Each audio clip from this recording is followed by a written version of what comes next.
A pleasant good morning to everyone. Welcome to another edition of the Carlos Brown Show, right here on the Black College Sports Network. Yours truly, Carlos Brown. Here's the guest menu for May the 11th.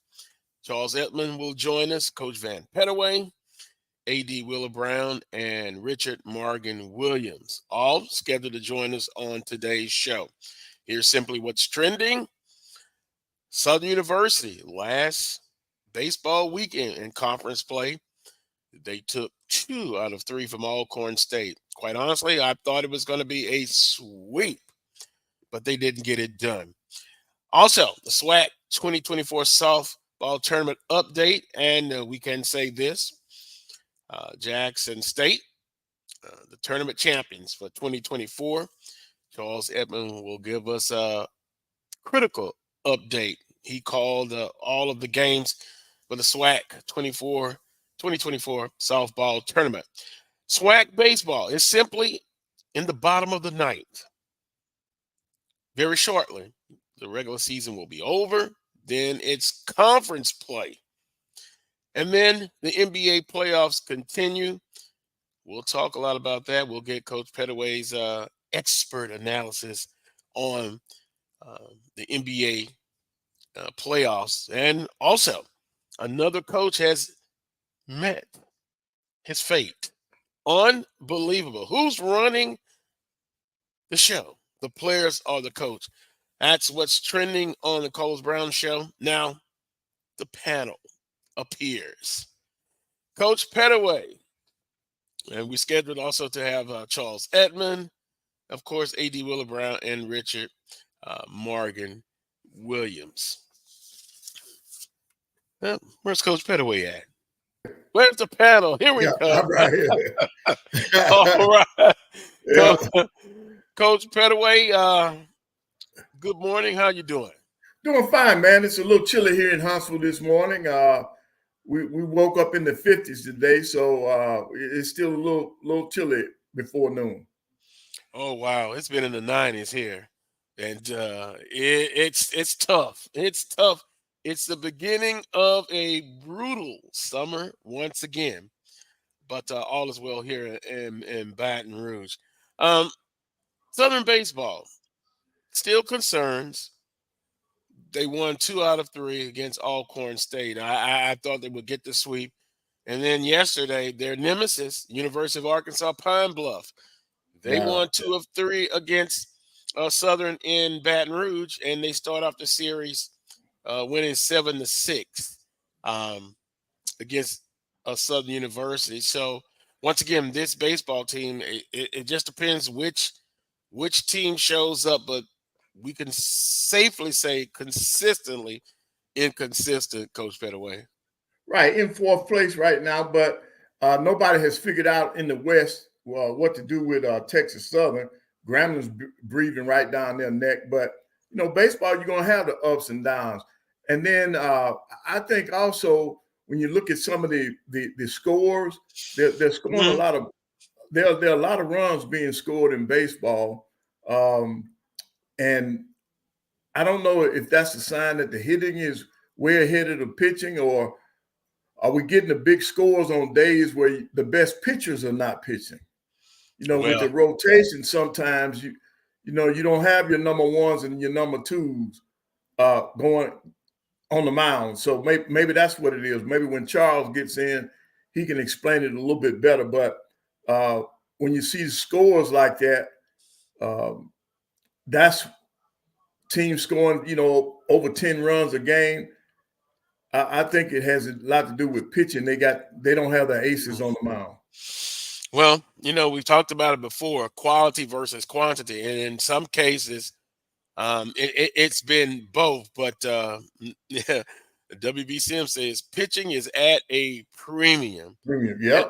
And I think also when we're joined by Morgan Williams, we'll see, because I've always been told good pitching can deliver against good hitting. So it seems to be the pitching that has been off so far this season. You have maybe 1 or 2 good starters. And I'm just talking in generalization here. And then once you get into the bullpen, then you see a dramatic drop off. I guess it'd be equivalent to Coach Pettaway. You got a solid starting five like Obi Trotter and Fellows, and then you have kind of a drop off with the second unit when you put them in. Maybe not all at once, but this is something that's, I guess, concerning. And the team that gets the best pitching during that tournament, I think they will be in the forefront to win it all. But Right. we've seen some wacky things that happen in the tournament. And Carlos, in the East, Bethune-Cookman is keeping pace with Florida A&M. They're right there together. They're tied, and looks like that East title is going to go down to the last weekend. And then that old nemesis, Alabama State, man, they're on the run. They're pushing. Yep, they're pushing. They're moving up. They've jumped past Jackson State, and they've won 3 in a row. So it's going to be interesting on the East.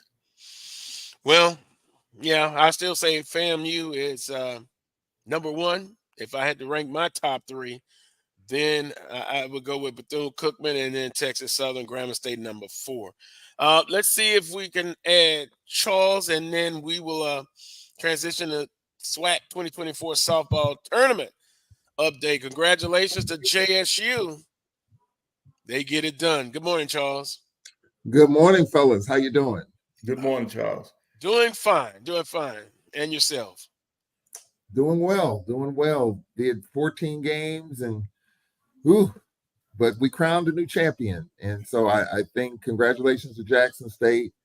Congratulations to Shaky Montgomery, the head coach of Jackson State. And, he's deserved this. He's been around this conference a while. A lot of people, again, I've shared this story. A lot of people don't know he's been either an associate or head coach of 4 different programs in this conference. And for him to grind it, he was here at Alcorn for a short time.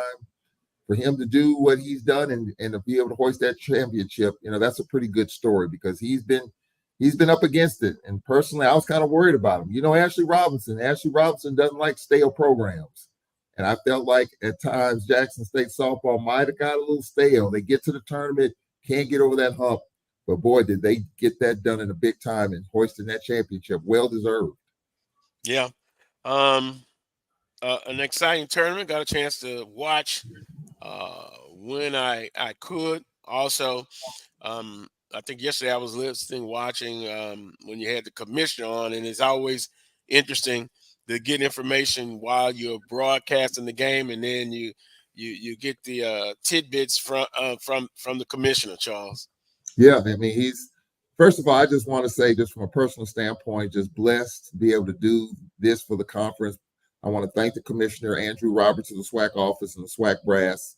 They could have chose a whole bunch of different folks who can do this, but I'm glad and I'm blessed to have the opportunity. So it's greatly appreciated. I don't take it lightly. Trust me. As a SWAC graduate myself, I love this conference.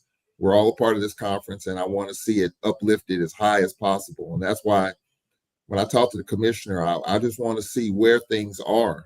Mm-hmm. So there's a lot on the plate. Number one, as we complete the softball tournament, obviously the commissioner and brass are happy with Gulfport. So expect Gulfport to be a staple of the SWAC softball tournament. So that's we can put that aside. But the biggest conversation, obviously, is the SWAC basketball tournament. He talked about that. Mm-hmm. And I think I got the impression that even though he didn't appear to be ticked off about it, I think it's unnerving to him, some of the social media stuff that's out there. And it also told me that he's tied into social media a little bit. I think he's getting a little help with it, but because he doesn't have time to really dig deep in it. But the whole thing about the basketball tournament in Atlanta, that's been out there. He said nothing has been decided. I think if you want to have a leader in the clubhouse in terms of where the tournament might go going forward, I think Atlanta's the leader in the clubhouse. But nothing has been decided as of yet. Birmingham is still on the table. So we'll see. I think within the next, the impression that I got, he didn't give a timeline. I'm going to say within the next 30 days, we'll probably know where the basketball tournament is going to go from here. And so be looking at that, be looking forward to it. And, hey, if Atlanta's the next spot, then we just transition, even though it's You would say it's not exactly the SWAC footprint. It's not the midway point of all of our conference schools. But I think that Atlanta's providing the proposal and the finances and the financials. And I think that's where it is right now. I think whatever city is going to provide that, I think that's where the conference will go. And right now, Atlanta's kind of in the lead.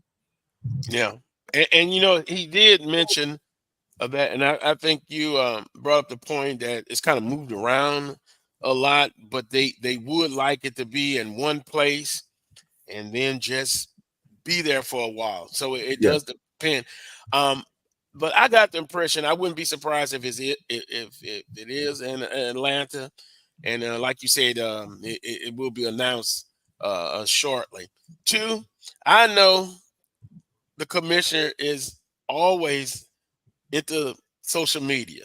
He's not, way off from it, and he has listeners. I found that out a couple of years ago. You remember with when I was at a different network, and the commissioner came up, and he had some professional choice words for something that was put out there that he disagreed with. So all of that to say this, Coach Pettaway, his ears and eyes are still around. He's got the long reach. Yeah, and so if something goes amiss, he will let you know about it. Yeah, there are people, I can say this firsthand. There are individuals that plug him in to all the social media chatter. I can guarantee you that.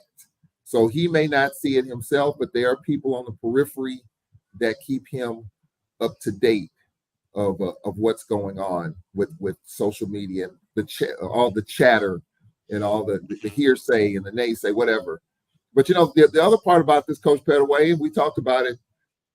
For my interest, the SWAC, the NCAA tournament. Of course, he's over the NCAA basketball committee, and he talked about that. And for the SWAC, I want to see, and I just made it quite known, I want to see the SWAC get as high a seed as possible going into the NCAA basketball tournament. The play-in games are good. And you talk to the coaches today, they said, yeah, we'll take the play-in. But you know what happens when you're in the play-in, right? You win that play-in game, what are you staring at next? One of the top 4 teams in the country. Right. In this case, Grambling stared at Purdue, and we know what happened. So I'm like, Mr. Commissioner, what is it going to take for us to get a 12 seed or a 13 seed? And I did read this on social media. And the commissioner confirmed it. Southern University was the only program that had a shot at maybe a higher seed based on their net ranking, based on the wins that they had in non-conference. And I read this, as we were getting into the NCAA tournament. I kind of read some of the stuff out there on X about it, and he kind of confirmed that. But what he basically said was he doesn't have a problem playing the Dukes and the Kentuckys of the world, but it's more so when you play them as compared to playing them. The best course of action is to play them a little further along in non-conference. Maybe not November the 11th when you're opening up the season, maybe December the 14th as you get more games in. Then things kind of settle in terms of those rankings. Now, I know and he even admitted that's not always possible because he's at the mercy of the ADs. He admitted it. If the ADs tell their coach, you got to bring in $700,000, you got to get the money when you can get it, how you can get it. So he admits that there's a little bit more hands-off when it comes to the conference. But in order for us to get there, and that's where I am personally, I want to see a 12 seed. I want to see a SWAC team get a 12 seed, but it's also predicated on the league as a whole. And he even mentioned that. We've got to we got to roll in the same direction, all 12 of us, not 3 or 4. That's hurting us too. And I don't see it happening because I just think ADs and presidents are kind of got to do what they have to do, and their finances are different. Everyone's finances are different. But I think in order for us to get there, we all have to be rowing in the same direction. I agree. I'm that's stunned. been the issue the whole time. Yep. Yeah. And we've talked about it at length. And, no, I'm not going to go off. I promise. I'm not going to go off. But, a 12 or 13 seed, don't hold your breath. Don't hold your breath. Because number one priority, the ADs are going to require so much to be brought in by the basketball coach. Yep. That's where we're at. I have nothing else to say about it. Yeah. I mean, we've talked about what needs to be done. It's a matter of doing it now. But yeah. The other part about it too, Carlos, as far as the SWAC is concerned, and commissioners heard this, and I've heard this, a lot of the new regulations that the SWAC puts into place, and I've heard this, there's an assumption that the SWAC office starts the process. These, for example, the potential of women's games being on Thursdays and Saturdays. The SWAC isn't the facilitator on the front end. They're the executor on the back end. So all the SWAC does is facilitate what the Council of Presidents approve. And I think I've heard him say this several times, and I think he's continuing to push that home, that all they're doing is just what they're told to do, what the presidents approve. So this, right now, the hot topic is obviously this potential schedule change in the SWAC next year. He says it's not been approved as of yet. It's still being looked at, and the spring meetings are coming up. And that's when we'll probably approve, or it'll be approved or not. My guess is it's probably going to be approved. He does admit that there's some 50-50 in this. There's some old school coaches that want to keep it the way it is and have the double headers because it helps in terms of revenue and attendance. But there are some that believe that women's basketball, because it's hot right now, you see at the WNBA level, these sold out arenas and just the way the college game is, I think there's there's an argument to be made for SWAC women's teams to have their own day as well. So there's back and forth. I think the conversation is continuing, and we'll see in the next few weeks when these spring meetings roll around whether it will be rubber stamped or not. Very interesting, Coach Pettaway. Yes, it is. Council of Presidents. Oh boy. But I'm trying to figure out, why would the presidents want to add a extra charge to athletics when you adding that other day in there, when a lot of the presidents don't view athletics as being viable anyway? I don't understand that. I mean, because there's going to be, added costs to splitting up, adding that extra day. And I don't think they're really looking at that.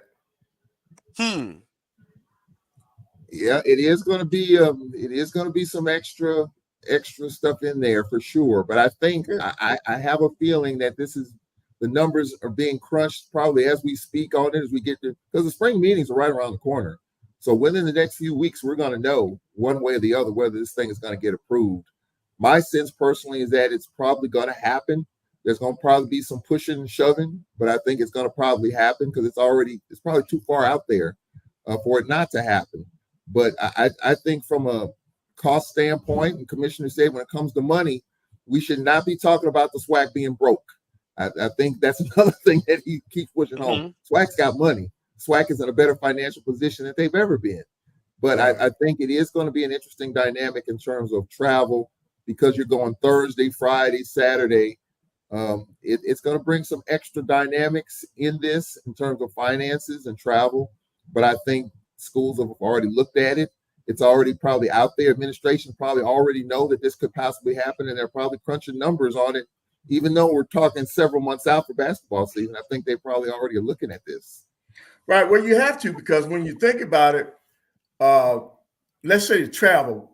When you look at the hotels, you were going into these cities on the weekend, you were getting better rates. A lot of cities, like I'll take Huntsville for instance, Monday through Friday, our rates go up because it's a transit city where we got all these people coming in for business and all of that. So there's going to be an additional cost for them to come in and book rooms on Wednesdays and Thursdays versus coming in on a Friday and a Saturday. So they're cost all the way around. And I'm not even talking about the cost that it takes on game day operations. That's an addition. So it's going to be out there.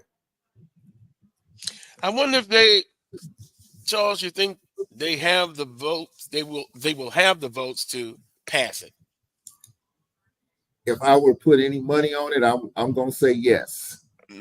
But I do think it's not going to be an overwhelming yes. I do think it'll get get it to the finish line.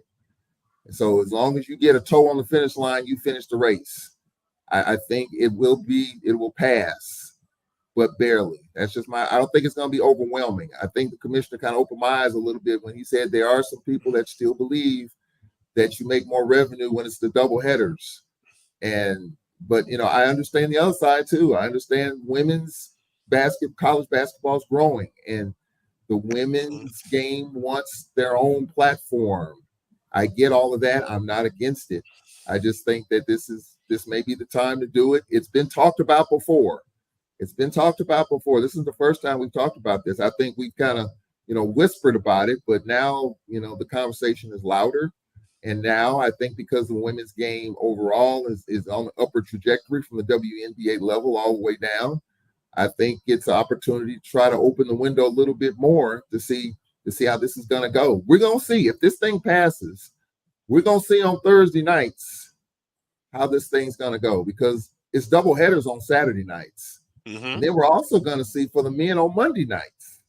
So there's going to be a lot to look at to see, how this thing is going to go. The men having their own night on Mondays, the women on Thursdays. And I think the Saturday double headers will probably be fine, because those have always been the biggest draws on the days anyway. But the Mondays and Thursdays, those are the ones that I think everybody's going to be looking at. And as we go to our first time out, we're overdue. Some institutions have better attended basketball games. And I wonder how that effect will be. We know Southern and Jackson State comes to mind. But again, if you're in a small rural area, Ida Bena, Lorman, what will be the effects? Yeah. Kerry says, who's the next dominant women's team in the SWAC since Coach Reed has left? I'm looking at UAPB and Grambling. Both grabs. I know Grambling, out of the two he mentioned, Grambling, we shall see. UAPB, new coach. Yeah. I think they lost too much. Yeah. Their coach and players. I don't think UAPB will be in it. Yeah. Well, let's take a quick timeout. When we come back, it'll be more of the Coles Brown Show right here on the Black College Sports Network. We shall return. Itchy, squirmy, scratchy, family not getting clean? Get Charmin Ultra Strong. Go get 'em. It just cleans better. With a diamond weave texture, your family can use less while still getting clean. Goodbye, itchy squirm. Hello, clean bottom. We all go. Why not enjoy the go with Charmin? At Hampton Law, our primary goal is to provide non-traditional yet effective solutions and redefine the approach to client legal concerns. As your trusted legal advisor, we believe in sophisticated, personalized services that eliminate the confusion and complexity sometimes associated with legal matters. Our high standard for client care and concern, coupled with our extensive legal knowledge and skills, make Hampton Law a resource focused on the protection of the client's interest and overall goals. We value our clients and truly enjoy working with them. Visit thamptonlaw.com to conveniently schedule an appointment online. Tamika Hampton Esquire, 1631 Rock Springs Road, Suite 336, Apopka, Florida, 407-494-1471. thamptonlaw.com. Nope. Come on, him? Ooh, I like him.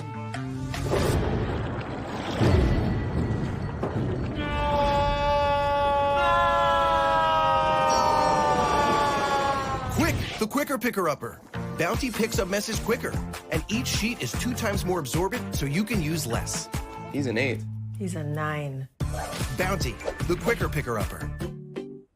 From novice to aficionado, find yourself here. High quality cigars plus personal customer service. Slow Burn is Waco's only mobile cigar lounge, featuring a meticulous, curated collection of premium cigars. Visit our website, www.slowburnwaco.com. That's www.slowburnwaco.com. When it comes to professional learning, teachers deserve better. From the leader in online learning, Stride brings you the Stride Professional Development Center, an on-demand library of mobile-friendly courses that gives teachers choice and flexibility, allowing them to learn anytime and anywhere. Our dynamic courses provide bite-sized learning and help educators advance their knowledge while also gaining professional development hours. It's time you take charge of your learning. Visit us today to get started.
Welcome back to this week's edition of the Coles Brown Show right here on the Black College Sports Network. Welcome back, Wheeler. Good afternoon, gentlemen. Good afternoon. Good afternoon. Good afternoon in the lovely city of Baltimore, huh? I don't know how lovely it is, but it's come on, Wheeler. Well, if you're just tuning in, Jackson State 2024 softball tournament champions. And Charles, it appears that the Eastern Division had a big advantage against the Western Division. Yeah, the last 4 teams standing were all from the Eastern Division. And so that I don't think anyone saw that one coming for sure. The 2-time defending tournament champion Prairie View Panthers were eliminated midway through, and that kind of jolted a lot of folks. And then Alabama State, they had won the previous 2 tournaments before Prairie View won 2 in a row. They got knocked out. And so at the end of the day, I think if you wanted to seed the teams, you would go probably FAMU, Prairie View, and then Jackson, FAMU, Jackson, Bethune. I mean, so I think the East was really good this year. Didn't pay a whole lot of attention to the East, of course, dealing with the West, but I think, Jackson State, they were a team that can swing the bats, and they were a team that had enough pitching. Now, if you talk to their coach, Shaky Montgomery, he says, hey, get your popcorn ready because we want to put on a show, meaning they want to score a lot of runs. Mm-hmm. But they won 3-1. So if you told me or if you told Coach Montgomery, hey, the score is going to be 3-1, he'd be scared to death because that's not the way he wants it to be. But his pitching held up. And I think that's not only the story for Jackson State, but I think that's the story of the whole tournament. Carlos, you got a lot of young pitchers in this conference now. Freshmen, earned run averages of 2 or less that are just going to get better as they continue to play. And so I was shocked at the low-scoring games that we had in this league. Prairie View had the highest score with 10. You had 2 games in which the winner had 8, and the rest of it was 4-2, 3-1, 5-3. I was surprised because we've heard it every year. We don't have enough pitching to get to the finish line, and then the scores go up as the tournament rolls along. But not the case here. So I think we may have seen a trend in which pitching is going to get better. But then some of the coaches at the tournament told me, yeah, pitching is good, but the bats were not as good. Too many first pitch swinging, not as disciplined as they probably could be. And so I think, for me personally, I think pitching ruled the tournament. But you talk to some of the coaches and they said just the added bats and just too anxious at the plate. So it just depends on how you look at it. Hey Charles, why do you think? I was just looking at Prairie View. They go through the conference schedule 25-1, and then you get to the tournament. Did they have injuries down the stretch or something? No, when Prairie View came to Alcorn about a month ago, Vernon Bland was telling me, the head coach there, said, we were kind of bored. When you've been 49-3 over the last 3 seasons, in the division. You won back-to-back tournament championships. You know, the humanistic side of it, you do get bored when you've been dominant for so long. And they were riding a 13-game winning streak coming into Gulfport. And so they got hit with a good dose of reality. They woke up, but then again, I just think pitching wore them down a little bit. The bats couldn't get going. And Vernon Bland was very confident he felt like the bats would get going, and they didn't. So I think for Prairie View is a combination of just not saying smelling themselves, but when you've been so good for so long and you try to turn it on, turn it off, it doesn't. Sometimes you get away with it, but sometimes you don't. And this was one of those years that they didn't. Thus, anything could happen in a tournament. Yes. Right.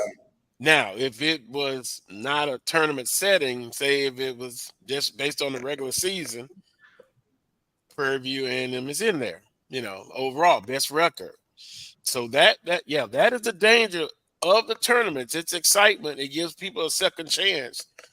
And you saw what happened. Me and Coach Pettaway was talking about earlier about baseball, quantity versus quality. Now, baseball tournament is fast approaching. I don't know if that'll be the same case as far as good pitching. I know there are some, but we talk about it. Some teams have a good one or two rotation pitchers, but then when you get into the bullpen, it's disaster. Yeah. I know looking the city I'm in, I think that has kind of been the culprit with this Southern team. And by the way, Charles, Southern takes 2 of 3 from Alcorn State. I get text messages. They're pissed off because they didn't get the sweep. And then yesterday, that nemesis UAPB, 7-6. So once again, everyone will tell me, well, it's baseball. Anything can happen. Calm down. But when you see these things happen, if it continues to be this way, I'll look back at this team that's been consistently inconsistent. Yeah, baseball, I stated during the broadcast as we kind of previewed the baseball tournament, I have zero idea in terms of how I think that thing's going to go. I mean, because you've had, Florida A&M, the defending tournament champs, they've lost 2 straight. Right. Who's the flavor of the day today? Is it Florida A&M? Alabama State seems to find their footing now. Is it Bethune? Yeah. Jackson? I mean, I have no idea because you've had 8 teams and the 8 teams are set. All 8 teams have been hot and then they've been not. Southern University, a classic example. And I feel bad for my school because I left Monday, and all and they won. Southern Monday. The 2 games. What does that tell you, Charles? I mean, that confirms again. I don't know. I have zero idea how this SWAC baseball tournament is going to go. And I'm just looking at the schedule, the last few days. I mean, does anybody have any pitching right now? I mean, 13, 11, 19. I mean, that's what we talked about earlier. Yep. Yeah. I mean, this one could be par for the course. I think it's kind of what you expect. And you talk to people, baseball people. You talk to Morgan Williams, and he admitted that pitching is at a premium right now. And as you get deeper in the tournament, the arms are less and less. You're going with the same arms. How much gas you got? I think that hurt Florida A&M too. They rode 2 pitchers the whole tournament, and I think it finally caught up with them. Right. But they were 2 quality pitchers. But again, when you just ride the same ones in the grind of the tournament and the heat of the turf in Gulfport, it does wear on you. But the baseball tournament, I have no idea. I would like to say that Florida A&M, I'm always going with the defending champs, but a Southern team that's been up and down, a yo-yo season, if you can put it together once you step foot in Atlanta, that's all that matters because that's all people are going to be talking about. You're talking about Southern's ups and downs, but if Southern puts it together, and I'm keeping an eye on them too, if Southern puts it together, did anyone think Jackson State was going to put it together in softball? Nope. Did anyone think that Prairie View was going to flop in softball? Nope. Right. So that's why in baseball, that's why you got 8 teams. It's not going to be less, even though it's been talked about. whatever team can put it together in those 4 days in Atlanta at Georgia Tech, it could be the 4th seed in the East or West. You know, I always go with the defending champs until they get knocked off, but I can't discount Bethune-Cookman. They're just as hungry. Coach Fernandez does a good job over there and trying to build that program. You can never count out Jackson State because they can score a bunch of runs. Do they have enough pitching? I mean, Jackson's been up and down too now. You know, they win 10-1 and lose 13-3. I mean, so the pitching's at a premium for all our schools. I expect there to be a lot of fireworks in Atlanta once you get to Thursday, Friday, Saturday. I think you're going to see high-scoring games. Right. Now, one of the non-conference wins we had this past week, Alabama State beat South Alabama down in Mobile 12-2. Yeah. You know, putting a lot of runs up. And that's what Carlos and I was talking about, Charles. I was wondering with the pitching, maybe everybody's got a number 1 and a number 2 pitcher and can't really go any further than that. Because when you look at some of these scores, it's not balancing out to me. I'm trying to figure out, okay, how does Bama State put together enough pitching and then, of course, got hitting to beat South Alabama, and then when you jump back in the SWAC, you're not ready to play. So see, I don't understand that. Well, midweek, and I've talked with some coaches, even Coach Montgomery, you know, playing midweek games in softball. How much do you look into that? How much do you put into it? And yes, when we win these midweek games in baseball, it means something, because the perception is even the number 13 guy on that baseball team for South Alabama is probably better than some of our guys. So even though you're putting your B team in, look, the whole purpose of midweek games is only one purpose, is to play guys that you don't play on the weekend. That's it. You get a check out of it. You know, you get a little bit, you get a little cash out of it, sure. And if you can win a game like that, like Southern beat LSU, like Alabama State beat Auburn, and like you said, Alabama State beat South Alabama, it gets that. But the whole purpose from a baseball perspective is to play guys you normally don't play. You're going to start probably your number 5 pitcher, because your number 5 pitcher is going to probably not see a lot of action on the weekend, probably out of the bullpen. So you get the work, which is good, and you get the win and the work. That's even better. That's a win-win for the conference if we can get it. Unfortunately, we're not winning enough of those games. And, you know, whoever's going to win the tournament in Atlanta is going to be taking on one of the top teams in the country. And it's going to be an SEC team probably. It's Tennessee now. It was Arkansas. It's been Tennessee, Texas A&M. So it's going to probably be one of those deals. But, you know, they try to keep you close. They don't want to send you too far away from home. So whoever wins the tournament is not going to be going very far, but they're going to be taking on one of the top teams in the country, which, again, playing in their regional. You've seen it, Carlos, Southern LSU, Southern Mississippi State. I've been there, Jackson State, LSU. I've seen it, been there, done that. And, you know, I would like to see a better draw, but unfortunately, just like the basketball tournament, excuse my grammar, English teachers, probably ain't going to happen. Yeah. Well, and then, too, Charles, we've been to regionals where you see great effort. That first game. You remember we told the story, Southern University at LSU. I mean, Richard, a crafty left-hander, had them just bamboozled. And when Coach Cato went to the bullpen, first bat up, clink, all the way to the wall. And that started to run. But, boy, it was dead silent in the old Alex box. And we've seen other occasions of, day one.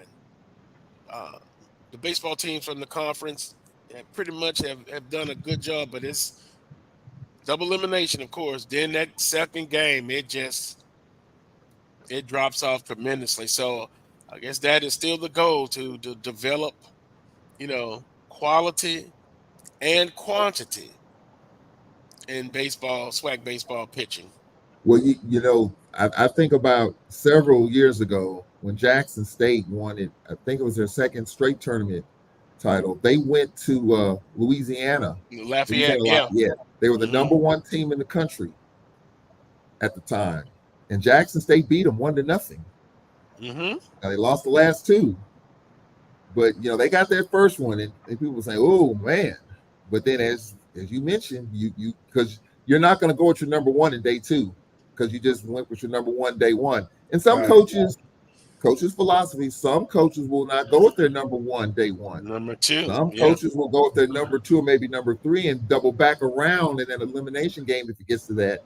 You go with your number one to stay alive, and then you can mix and match from there. So just depends on what coaches you talk to. But most of our coaches, I would think you would go with your number one. Even in the SWAC tournament, I think most of our coaches, with the stakes being so high, got to win that first one. Most of our coaches are going to go with your number one in your number one game.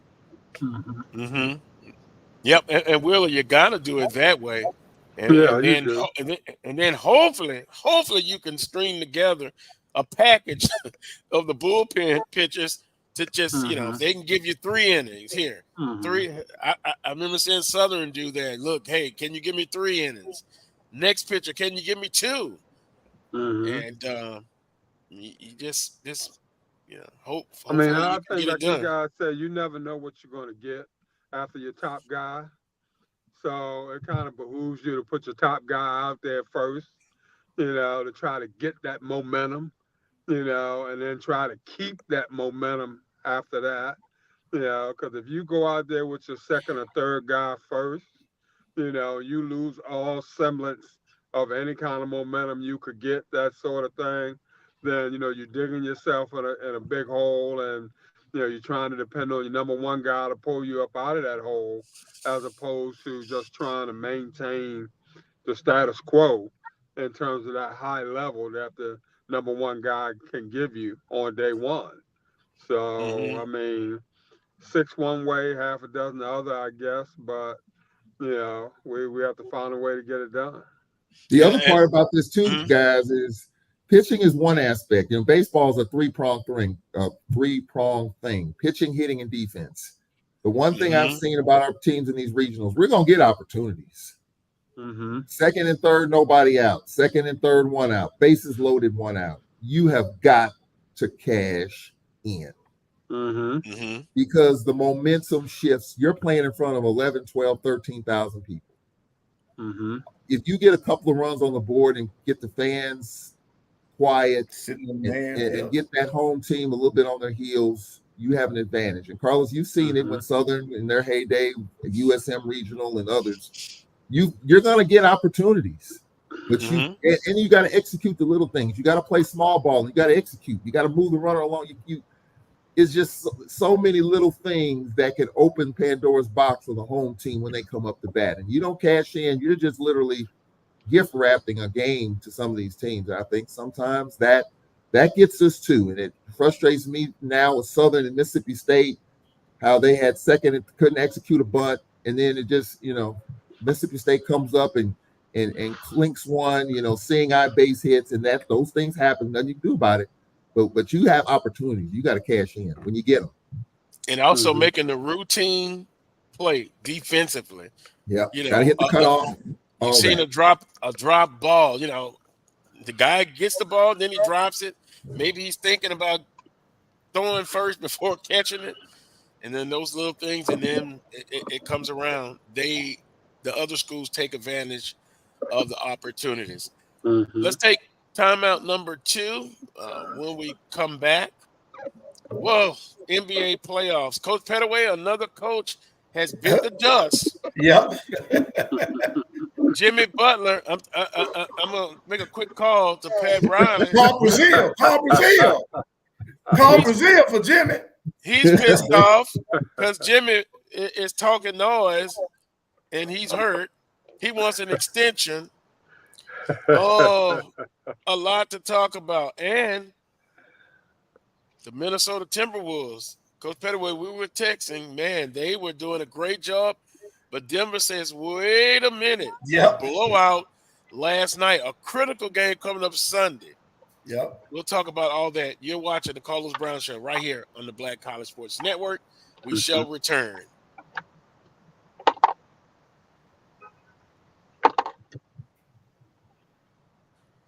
Yeah, I guess not. Guess not.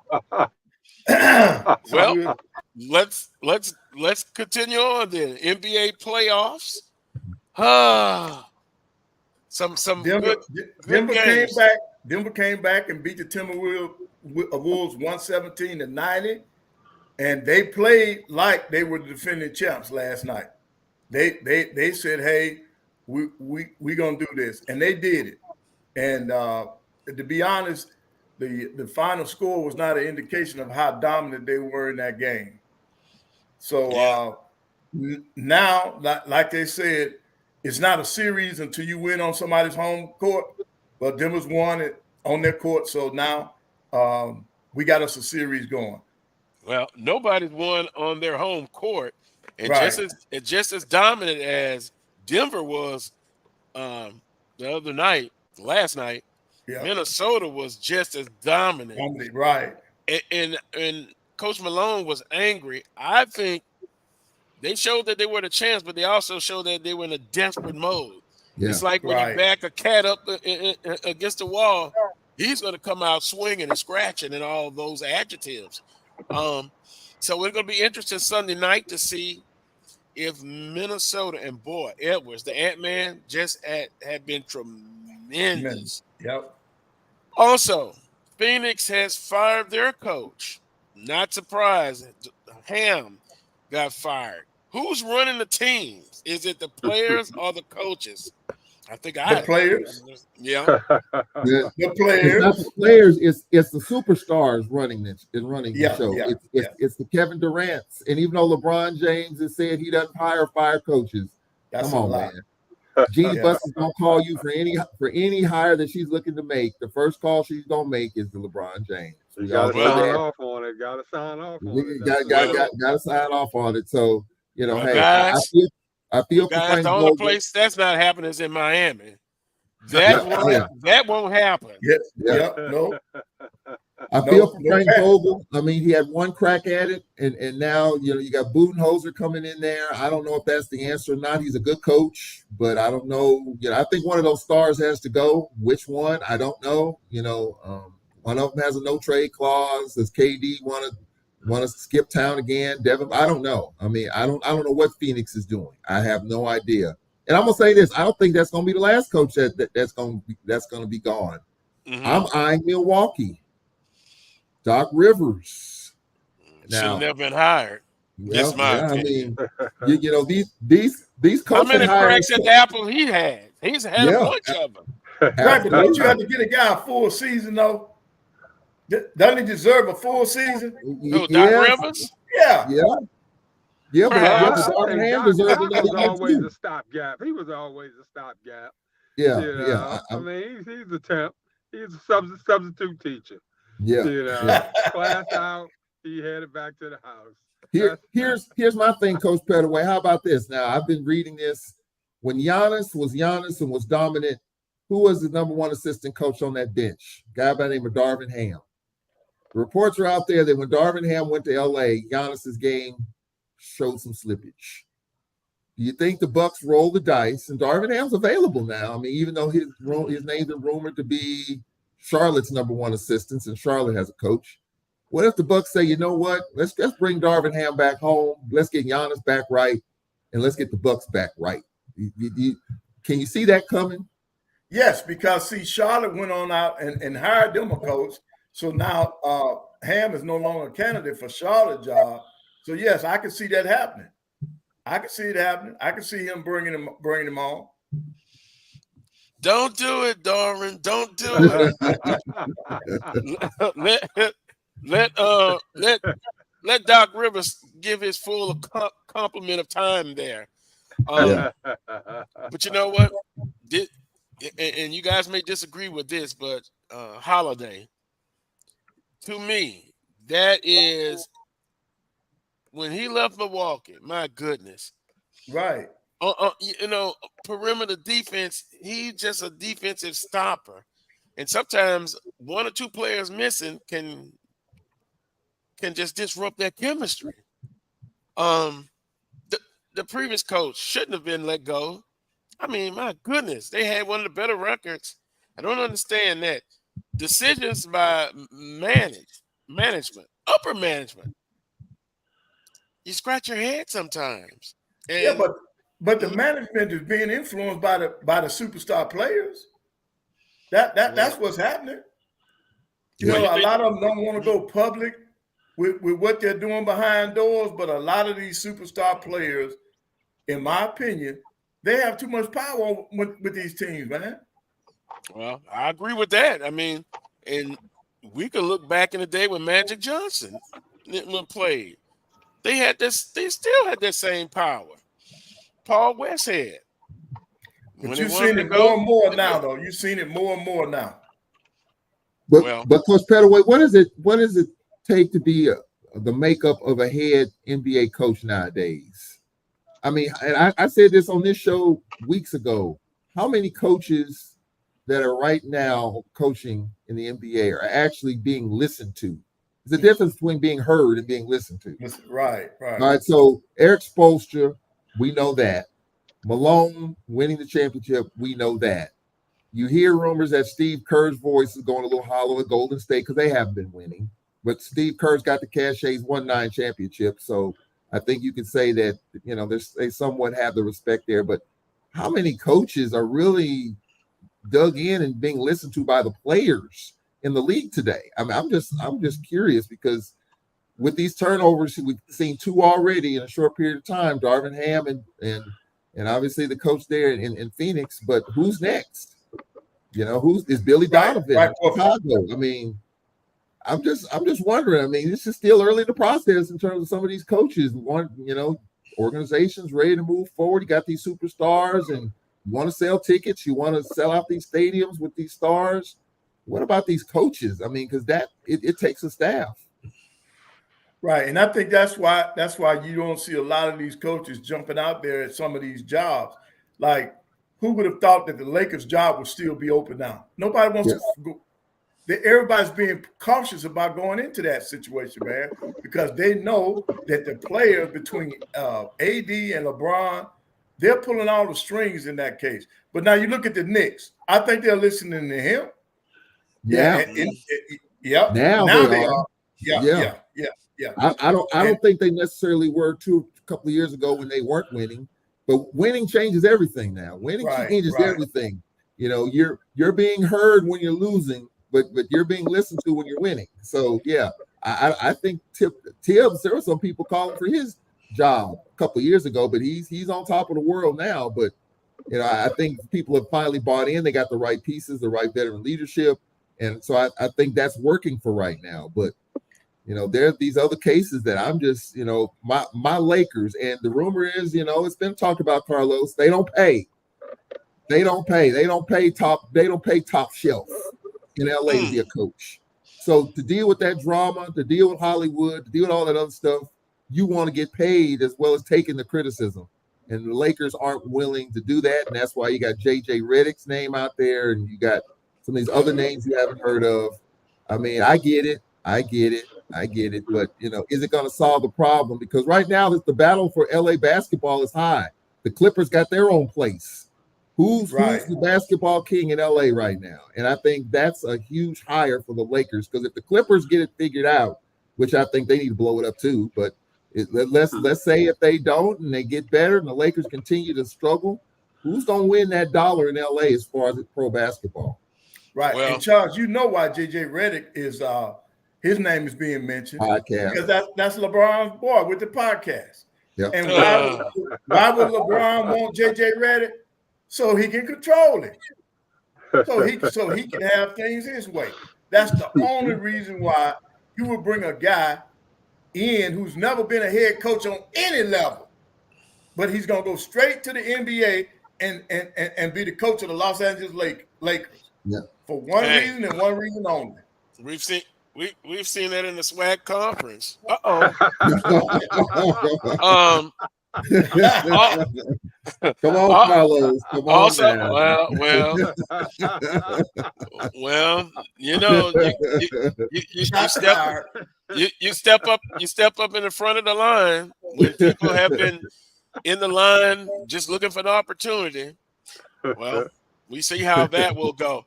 But I'm gonna bring up a scenario. It's a team that's been very successful,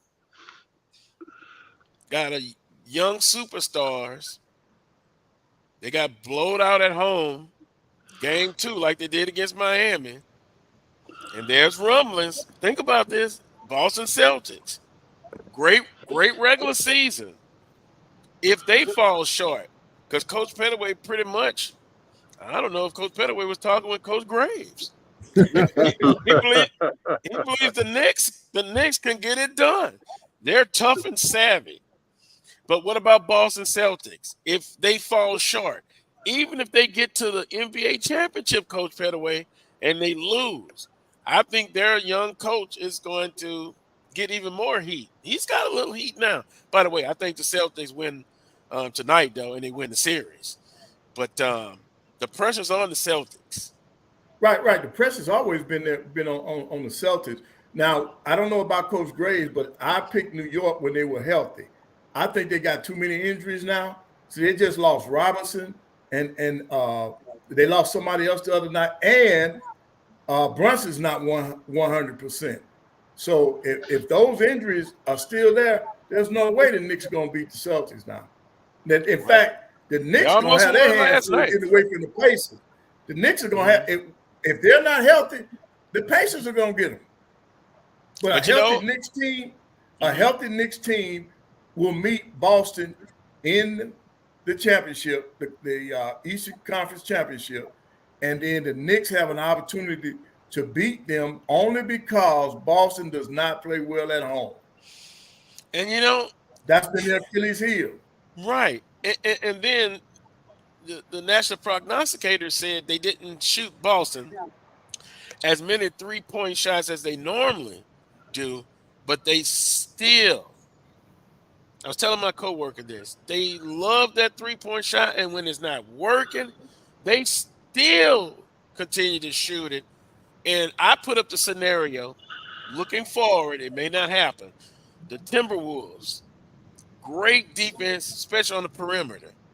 They're going to, if Boston and Minnesota meet, they're not going to allow all those 3 points. They're going to run them off that line. So can the Celtics and Korsinga, his injury, 7'3", 7'4", but Boston does not play inside out to me. They're capable of doing it talent-wise, but they just in love with that 3-point shot.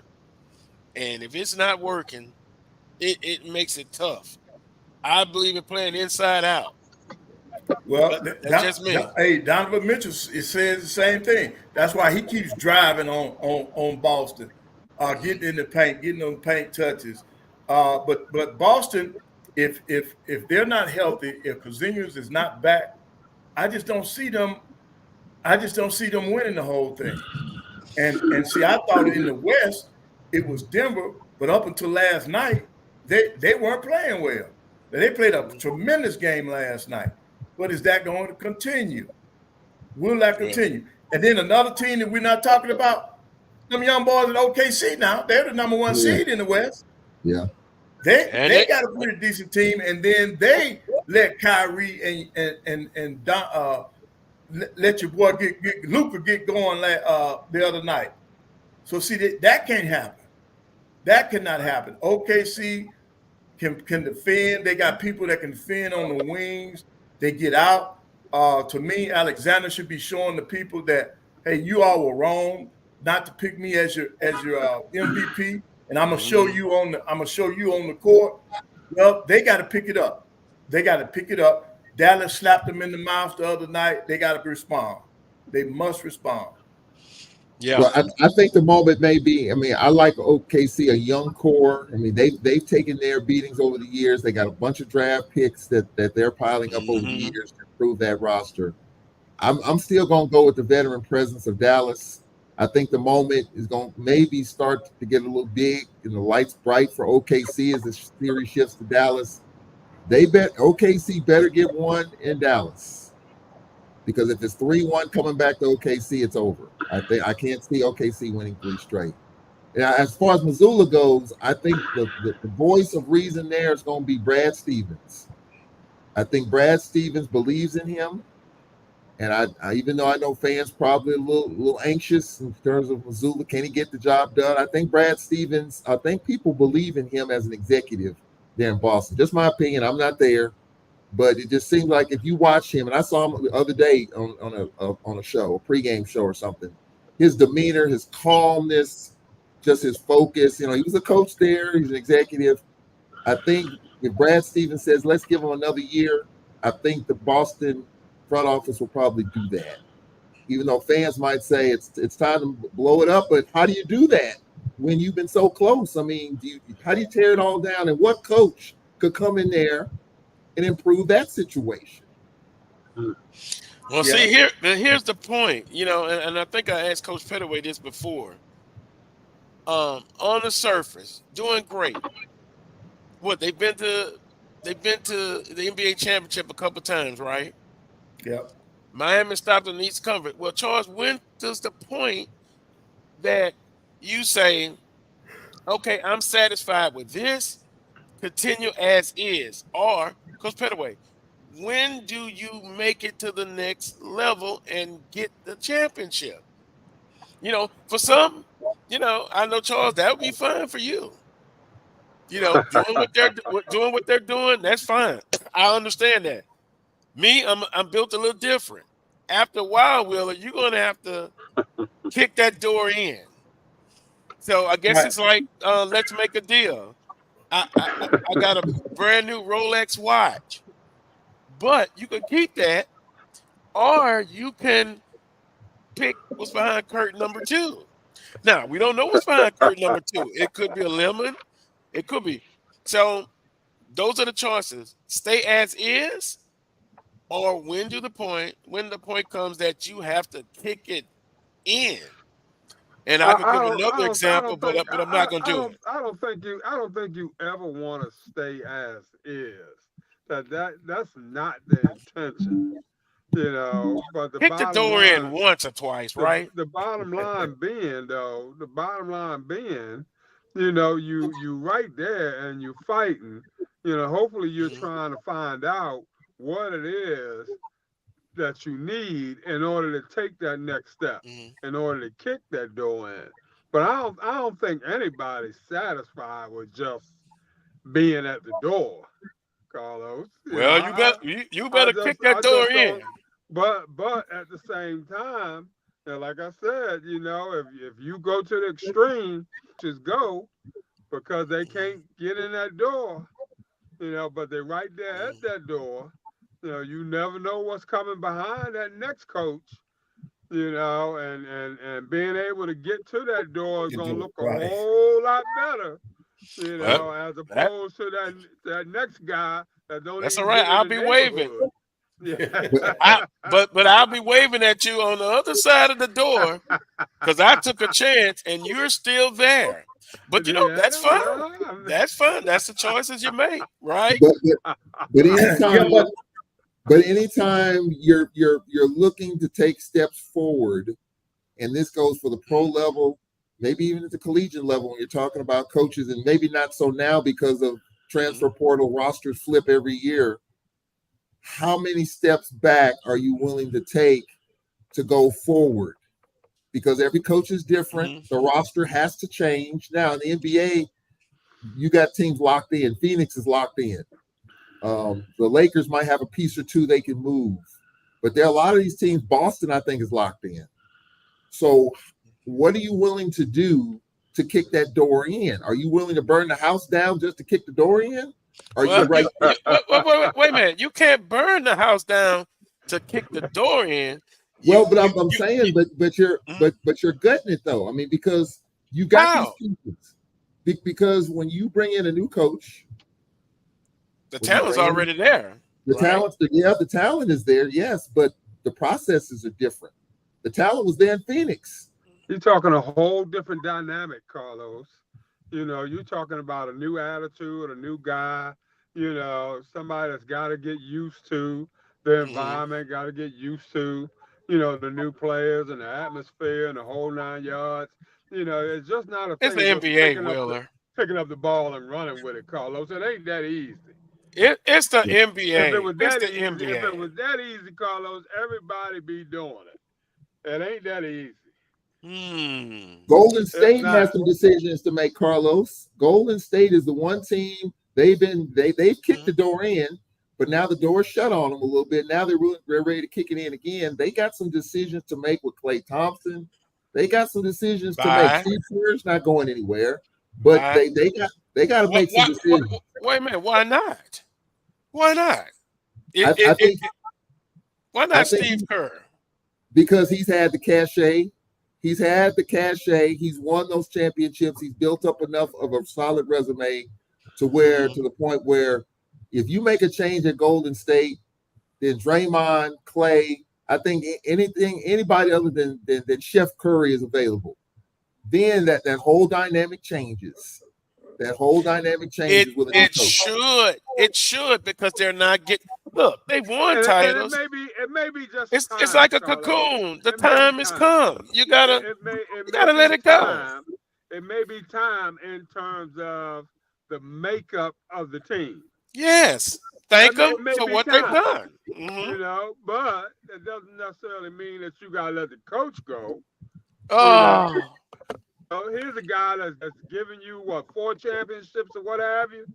Obviously, he knows the recipe. He knows how to bake the cake. He knows how many eggs to put in it and all that sort of thing. You know, so I don't know that you take a gamble and bring in a quote unquote rookie guy or whomever, you know, who don't know the recipe, that sort of thing, or don't have a clue, and just roll the dice from scratch. Unless you just like building from scratch. Yeah, right. I don't know you want that. And see, you got to have, to me, you got to have some consistency, not only on your roster, but on that bench also. See, you take you take what has happened out in Phoenix. See, when they put that big three together, everybody expected that team to just take off, right? But then when you look at the number of games that they all played together, look at how many games did the three of the Beal and Durant and Booker? How many games did they play? They're not very many. So where's the continuity? All right, go to the Clippers. Where's the point guard, Coach Pettaway? Huh? For Phoenix, where's the point guard? Where's the bench? For Phoenix. Right.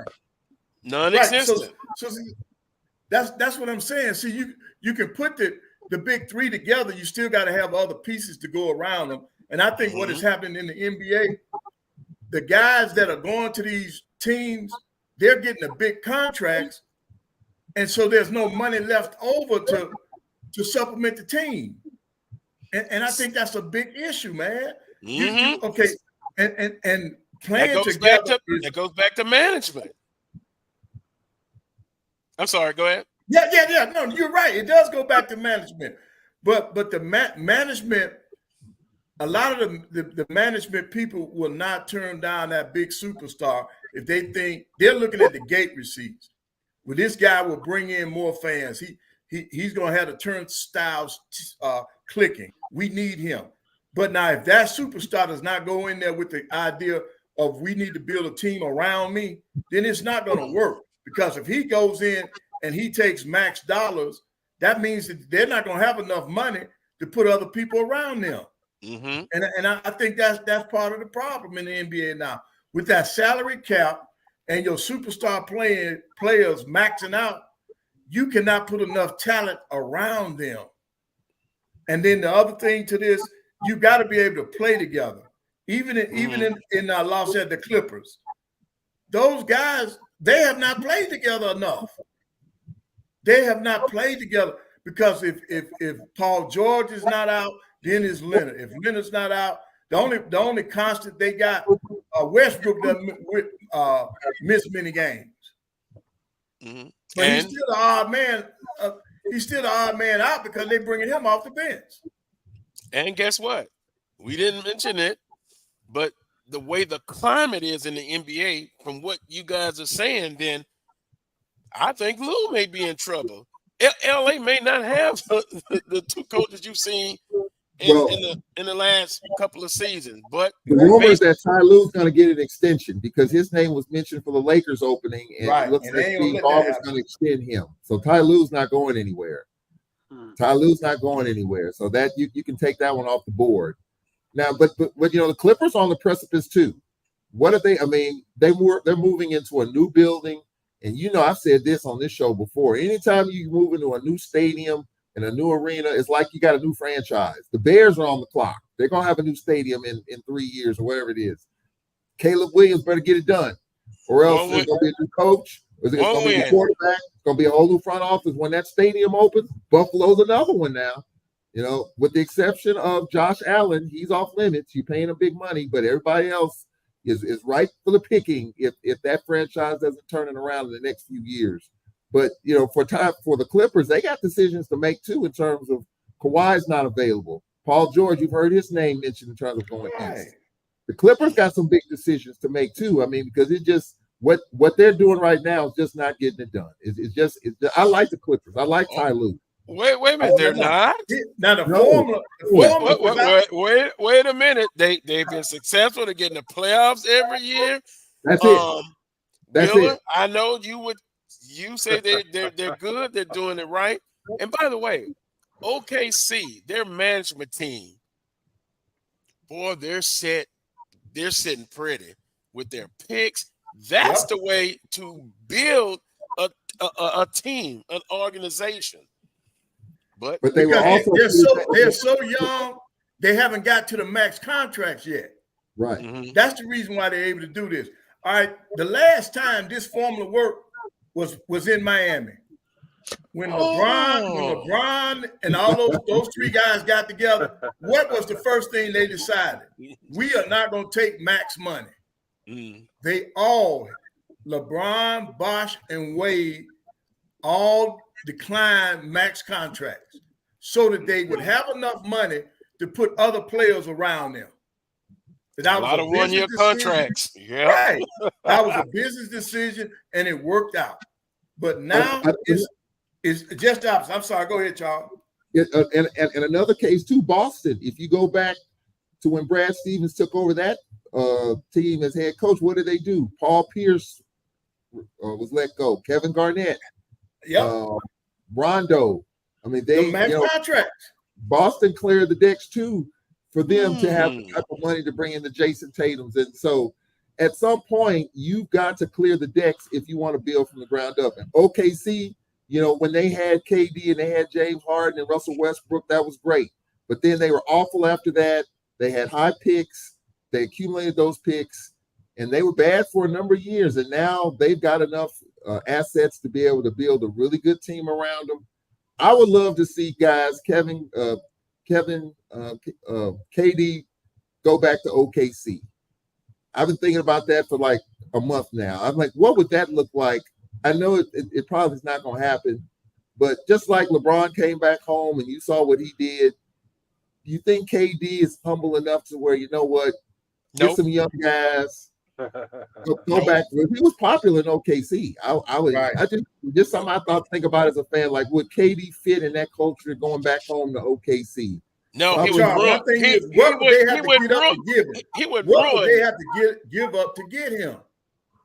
That's the thing. And Mother Nature's undefeated. He's on the tail end. Also, I want to keep those young players in good mental state. KD, what he did in Phoenix, allegedly. See, remember, in this type of format, you're guilty until proven innocent. In the court, you're innocent until proven guilty. So it's a switch. No, Charles, keep KD away from OKC. Those young players, let them continue to build the way that they're building.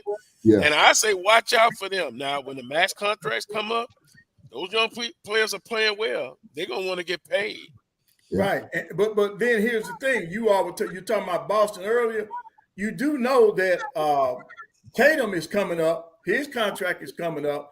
So now by the time they max out Brown and Tatum, they're going to lose some of them pieces they got around them. Mm-hmm.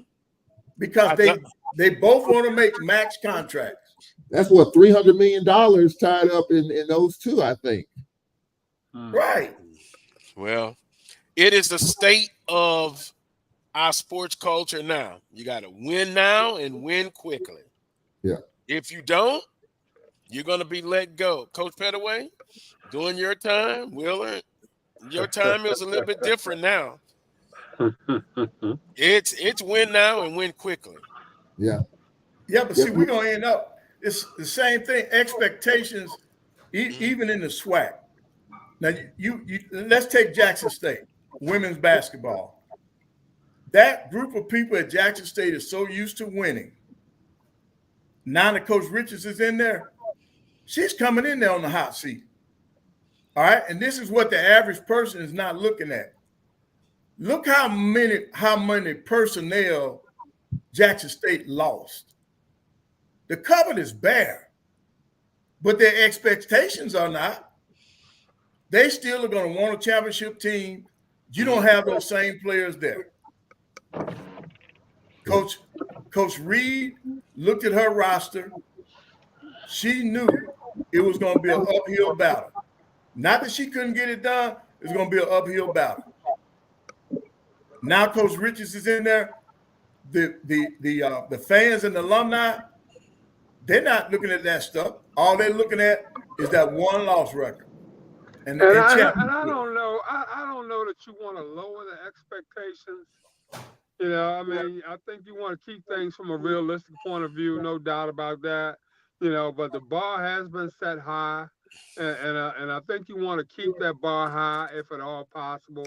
But the onus is on the administration at Jackson State to understand the circumstances and to realize that, you know, things aren't what they were, you know, prior to this new young lady coming in the door, and that the patience is going to need to be had on their part more so than the fickle fans and, you know, all those other folk that are expecting a championship right away. You know, it's the other behind the scenes folks, you know, the president, the athletic director, the, you know, staff, that sort of thing. The onus is on them to be understanding, you know, and realizing that, you know, this ain't Tamika Reed anymore, and, you know, she building this thing from scratch, that sort of thing. But, you know, I think high expectations are good. You know, you always want to project that, I think. You know, if nothing else, it gives you something to shoot for, you know, give the kids a bar to look at, that sort of thing. And, you know, it kind of keeps everybody on their toes, you know. So, you know, just kind of throwing that out there, I think. Well, you know, it's always the case when you look at coming behind, and we'll use this term, a great coach, a legend. I always said you want to be not the person that comes behind the legend, but the person that comes behind the next person. Yeah, because those are expectations. And you know, I can look locally. You know, baseball with Southern University, Roger Cato, a legend. Then when you had Jackson, then you had Crenshaw. And so Wheeler, you're right. Those expectations are always there. Some can handle it, some can't, but it's not just one individual, but as you guys are saying, it's a team effort. It's a team effort. Who is that? That David? You trying to be asking for and speaking of that, let's take a cash cab. Go ahead. Cash cab. No, okay. I understand. Let's take a break. When we come back, I gotta see if I can get Morgan Williams in, and we'll talk some SWAC baseball report. Then some miscellaneous, as the way I put it. Of course, Mother's Day is tomorrow.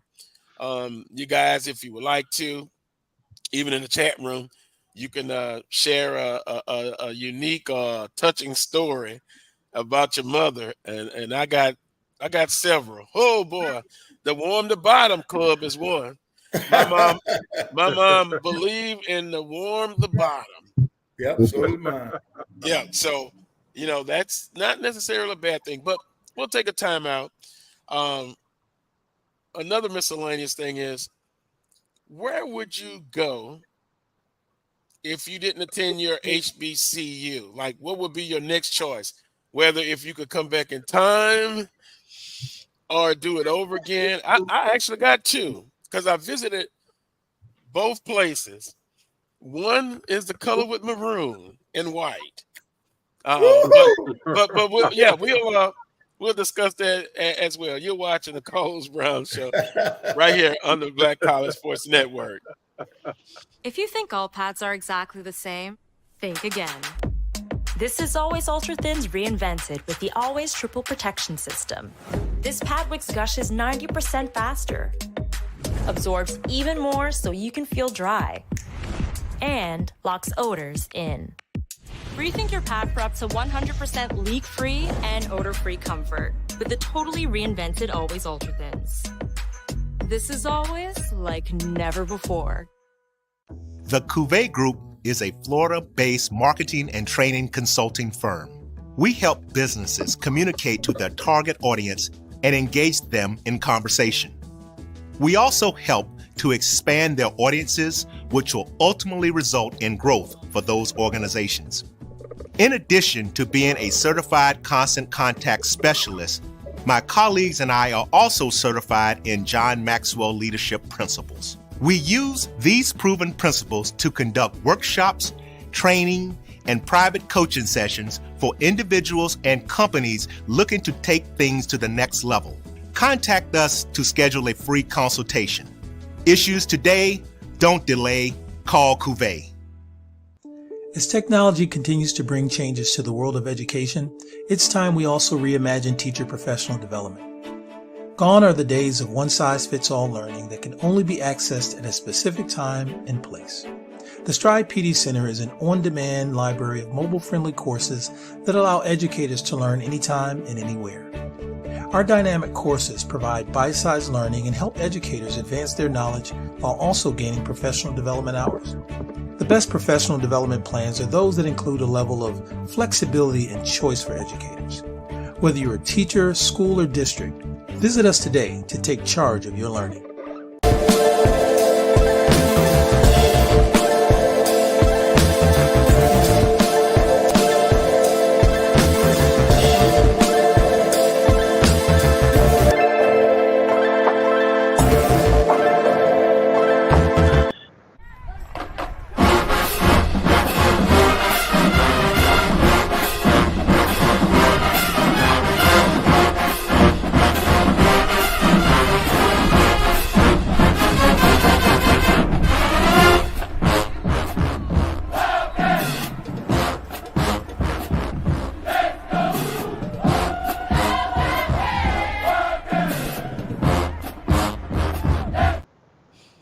Hey, I like that. Oh, yeah. Well, got some other music going to be added in shortly because I haven't put in anything with the sonic boom of the South, And so I was listening to some music yesterday. Nice selection coming up. With that being said, Willie, you're a popular guy in the chat room. I must say that. You're a popular guy. Gotta love it.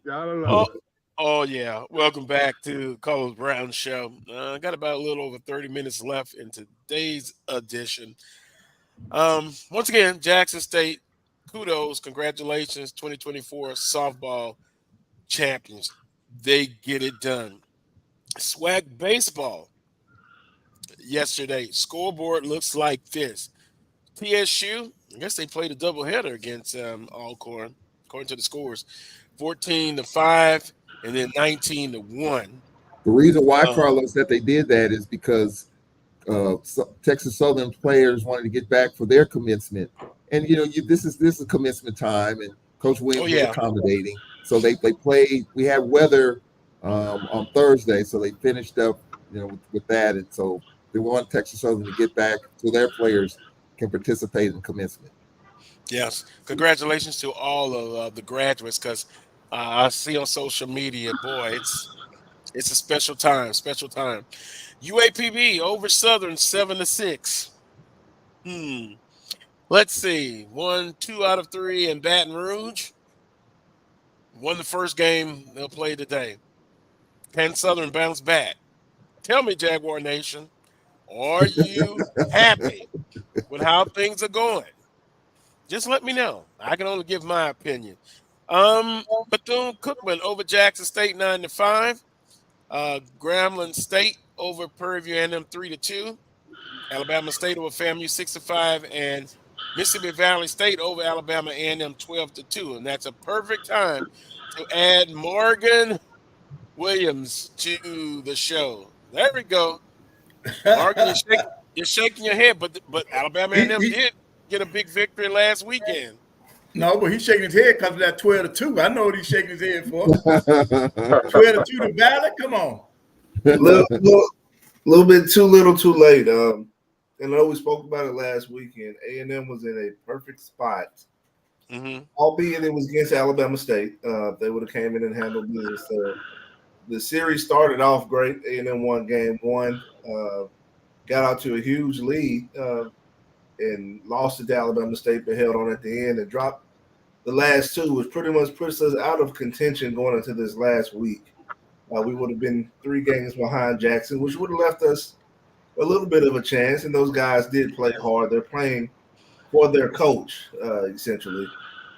Haven't, from my insiders that I know, it hasn't been very positive on the hill around that situation going into the offseason, unfortunately.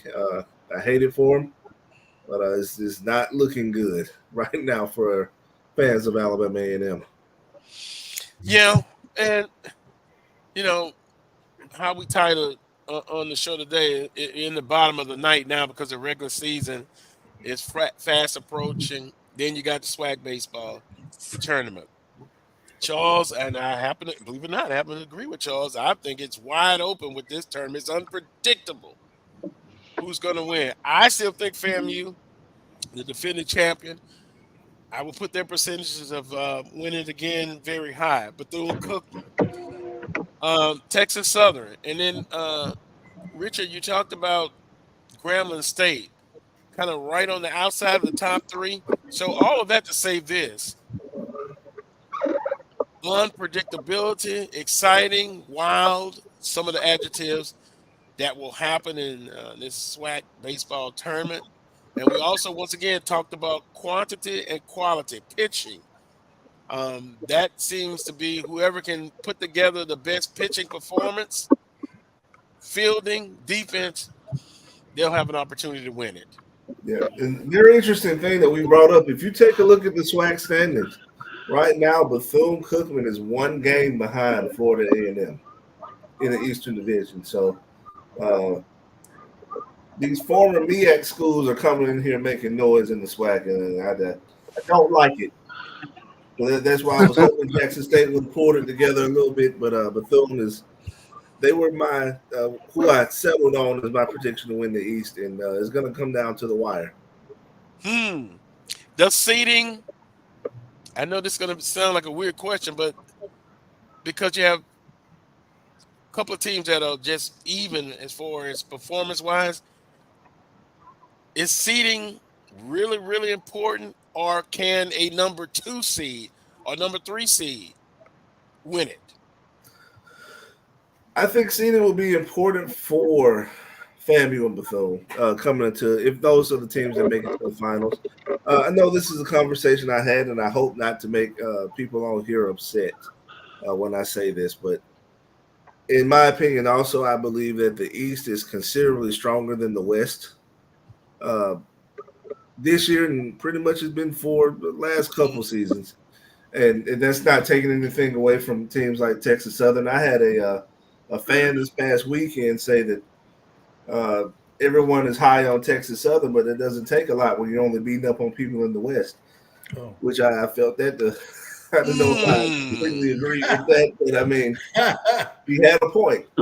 So when it comes down to they make it to the finals, I think it will have a big, will make a small difference. But Bethune and FAMU are not strangers to each other, so Sometimes whoever does have the last at bat that is still an advantage.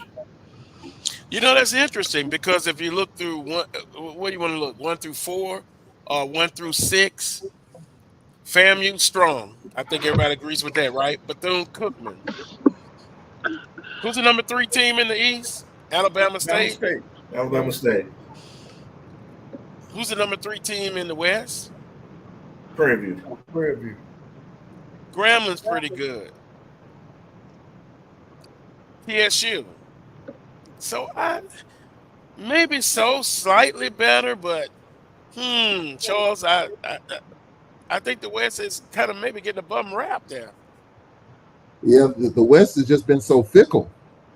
I mean, you know, you start with Southern beating LSU, and you're thinking, hey, here come the Jaguars, then they fall. Oh, Texas Charles, Southern come on.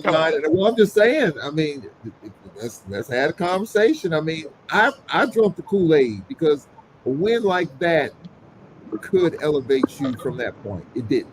All right. So I'm just using that as a starting point of my argument. But in the West, you've had 4 different teams that's had winning streaks. Grambling's been hot. Texas Southern won 9 in a row. Prairie View, I think, at one time won 7 in a row.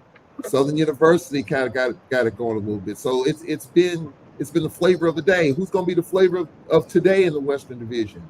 But in the East, it's been solid. It's been top. FAMU, Bethune-Cookman, Alabama State, Jackson State. I think Jackson's been a little down, and Alabama State's been down. I think the surprise is Bethune-Cookman, to me, is the one, if I'm going to say a team that's going to sneak up on you, because FAMU won it last year, but not a lot of people are talking about Bethune-Cookman. I mean, and that program, when you look at going all the way back to COVID when those guys were laid off and no baseball and all that, Coach Hernandez has done a nice job in building that team quietly, and now they're getting the attention because they're pushing for that number 1 seed. So I think Bethune-Cookman, look out for them once we get to Atlanta. But the West is just the Wild West is what it is. It's always been that way. You really can't say it's been a dominant team in the West. You got to go probably all the way back to Southern University when Taylor was coaching. But other than that, Grambling's had a moment or two. Texas Southern's had a moment or two. They've been down. Prairie View, a moment or two. But the West is so wacky. But the East, it's been a little bit more consistent up until this year when Jackson and Bama State are down a little bit. You know, I'm amazed, Morgan, though, you know, my limited baseball knowledge. Bethune-Cookman's always been pretty solid to me. To me, they're not sneaking up on anybody. They have been really consistent and solid. Am I wrong? No, I've said this before on the show. Bethune has probably had one of the best runs I've seen the black college baseball team have, and since I've been out of college, it's been 20 years. So once they almost they made it to the final, almost made it to Omaha, that put them on the map for me, and I've been following them ever since. That's not a once in a lifetime thing for them. They consistently put talented people, players on the field. Now, the state of HBCU baseball, I guess you could say that these players don't always look like us, but, you know, at what point does that matter? You know, I would love to see more of our kids playing at our institutions.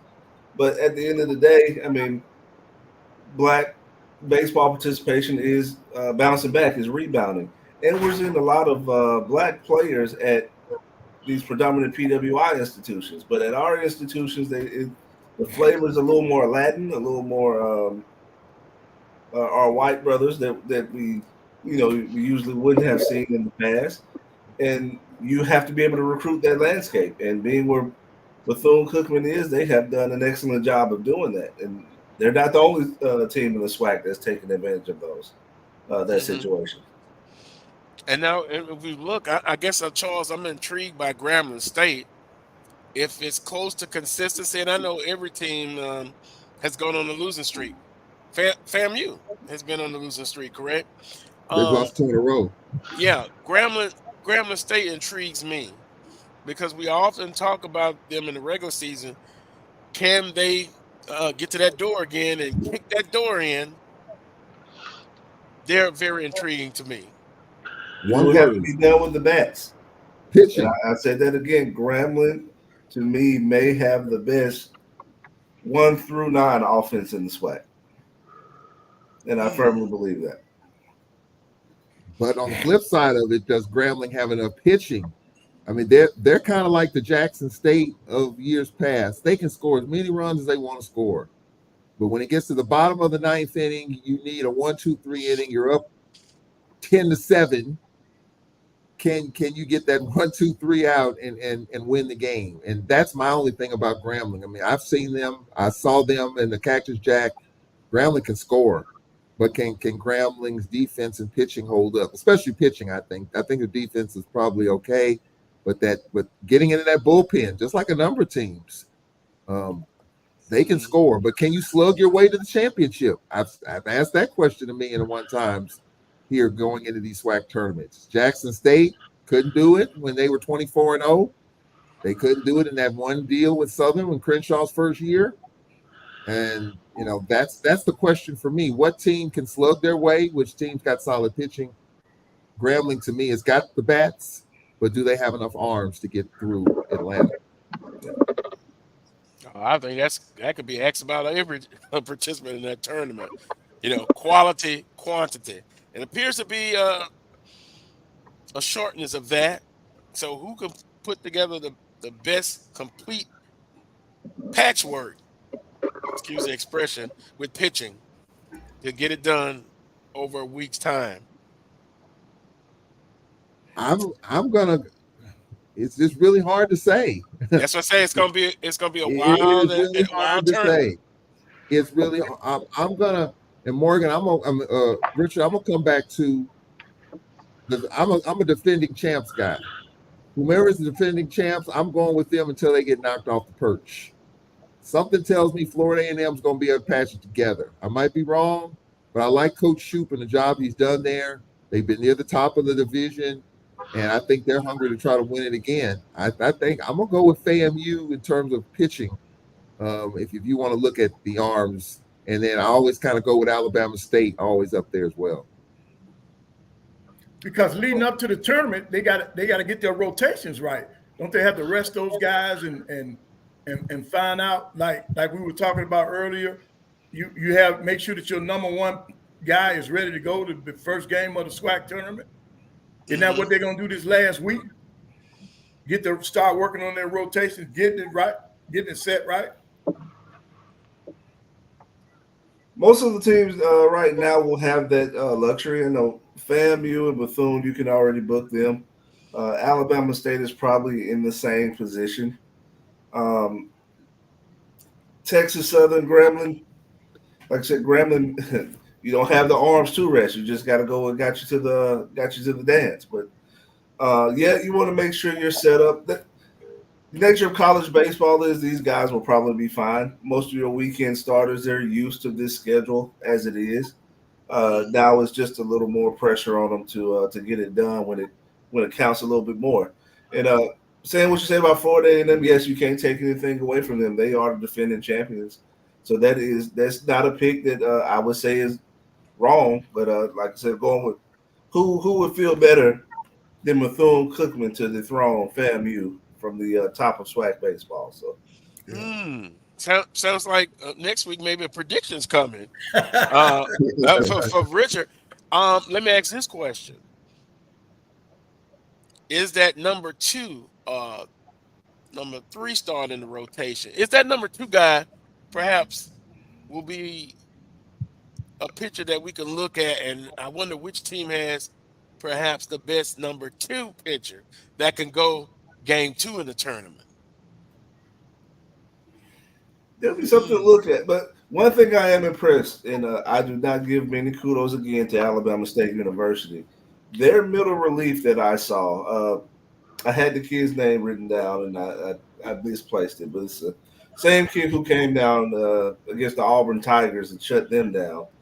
I got to see him in person this past weekend, and that could be a big determining factor. The bullpen that they're able to go to outside of just their starters, there's not as huge of a drop off with Alabama State from starters to bullpen, so that could be a big difference also.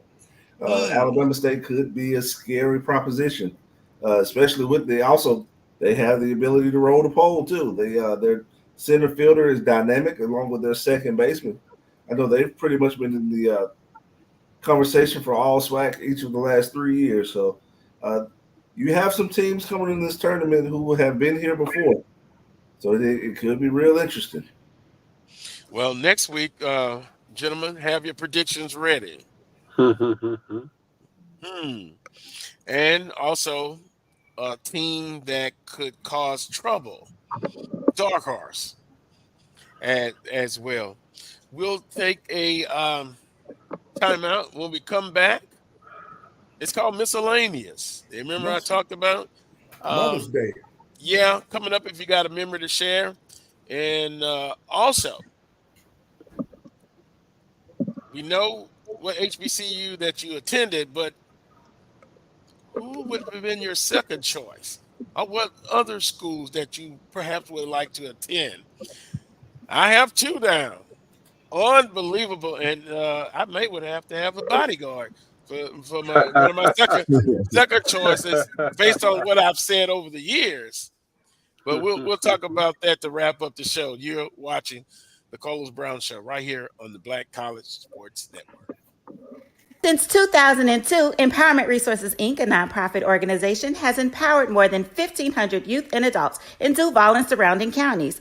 Through its programs, Journey into Womanhood, Girls Mentoring, Life Skills for Teens, and Parenting Education Coaching. To get involved with programs, volunteer, or donate, visit www.empowermentresourcesinc.org. Follow us on social media, facebook.com/empowerment.resources and instagram.com/empowermentJAX. The human voice has always connected audiences with experiences. Major brands all across America have trusted Kever's voice time and time again. Conversational, powerhouse, intelligent, and sincere. That's the voice you need for your creative marketing process. KEAVERSVOICE.com. Kever's Voice, Kever's Voice, KeversVoice.com. Always on, all the time. Nope. Nope. Come on, him. Ooh, I like him.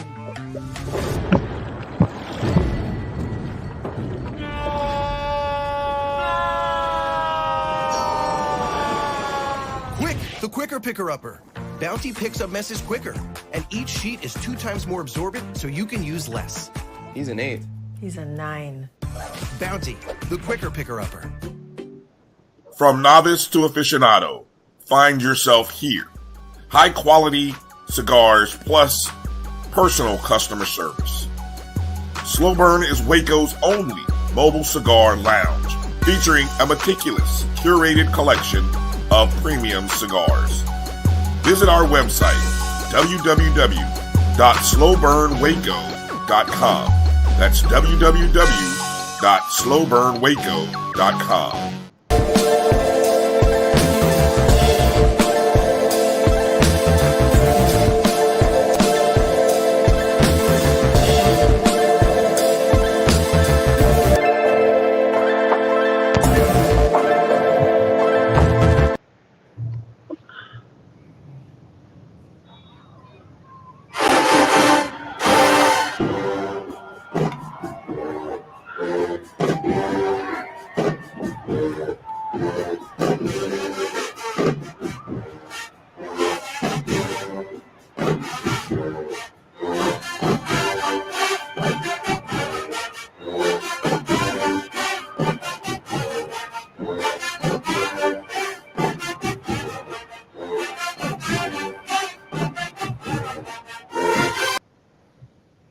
That was the sonic boom of the South, Dirty Diana. Interesting. I'm trying to get them all involved in. Edwin, sorry about that. Edwin had a request of playing funky stuff, I believe, from Alcorn State. We'll try to accommodate everybody, get them in. Sounds a dynamite. Oh, yeah. Yeah. And then don't forget about the Martian maroon and white now. You just can't do that. Coach Pettaway, I think I got to get a little bit of all 12 teams in. There we go. 12 bands, shall I say. Yeah. Equal rights, equal justice. There we go. With that being said, welcome back to this final segment of the Carlos Brown Show. Schools that I probably would attend besides the school that I did attend, which of course was Southern University, a Southern University alum. Are you ready for this?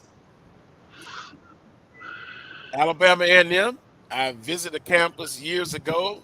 Beautiful, great people. Met Ike Rooks. Yeah. Just outstanding. I could see myself there.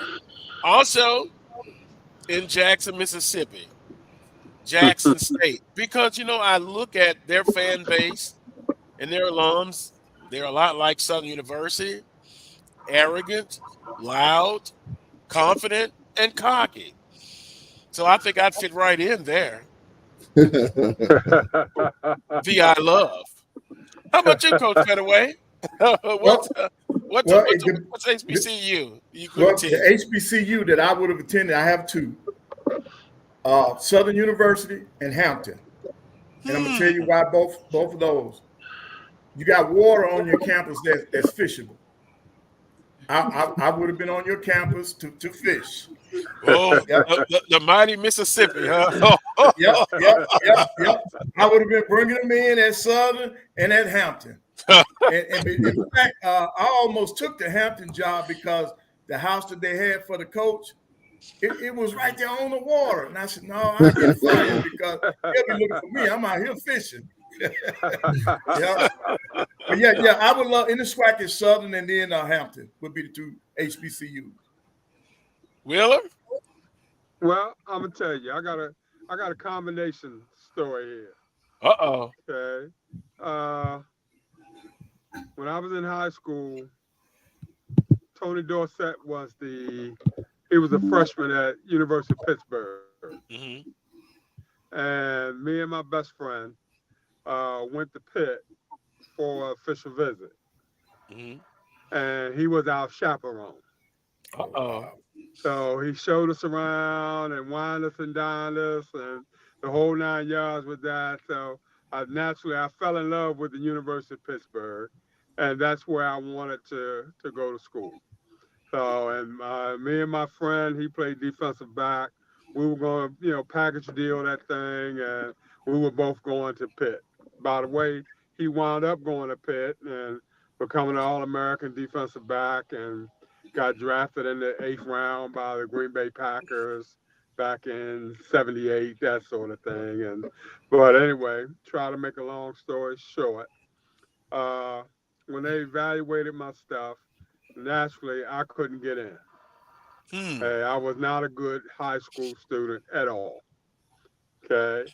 And so at that time, I'm depressed and walking around high school with my head down and all this sort of thing. My business teacher, who played baseball at A&T and also played in the Negro Leagues, he pulled me in the classroom, asked me what I was going to do. Told him I didn't know, Morgan had offered me a scholarship, North Carolina Central, University of Maryland Eastern Shore. They had a football team at the time. And so I was going to choose between them. He said, no, don't make a decision until Coach Howell comes up here from North Carolina A&T. 2 days later, I get home. I'm smelling collard greens and fried chicken coming in the door. Coach Howell from A&T is sitting in my kitchen talking to my mom.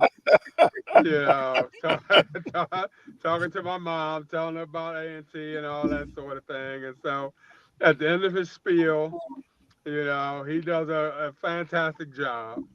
And so he winds up leaving. And so no sooner than he goes out the door, my mom says, well, I guess you're going to North Carolina A&T. So I said, well, wait a minute now. Don't I get a choice in the matter? She said, no, you chose Pittsburgh. It's my choice now. So that's how I wound up. That's how I wound up going to North Carolina A&T. Great mother. Nothing like moms. I'm telling you, could not have picked a better choice myself.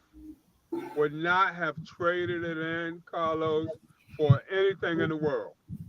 I mean, the times that I had there, the growing that I did, made me the man that I am today, the whole 9 yards. And, needless to say, I wasn't an awful student. I just needed some direction and some foot up the butt. And the coaches did that. And, graduated with honors and all this sort of stuff that go with that. And, would not have traded it for anything in the world. Right. So You got that's my my Mother's Day story, because I always used to joke with my mom about that.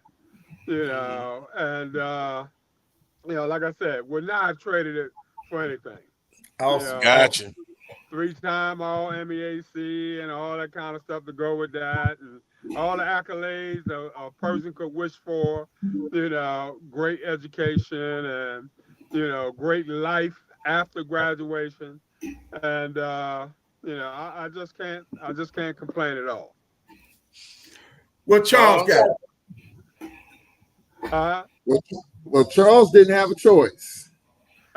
Charles Edmond didn't have a choice. Charles Edmond was a very poor high school student, very poor grades. So with poor grades, you don't have any options. It just so happens my father's a Gramblinite. We took a visit to Grambling in the fall of '85. Grambling had a pretty good communications program. I went to see Grambling play on a Thursday night against South Carolina State on national television. I was in the press box. I said to my folks, this is where I want to go. And my parents said, well, we'll see what grades will take you there. Let's hope you got the grades.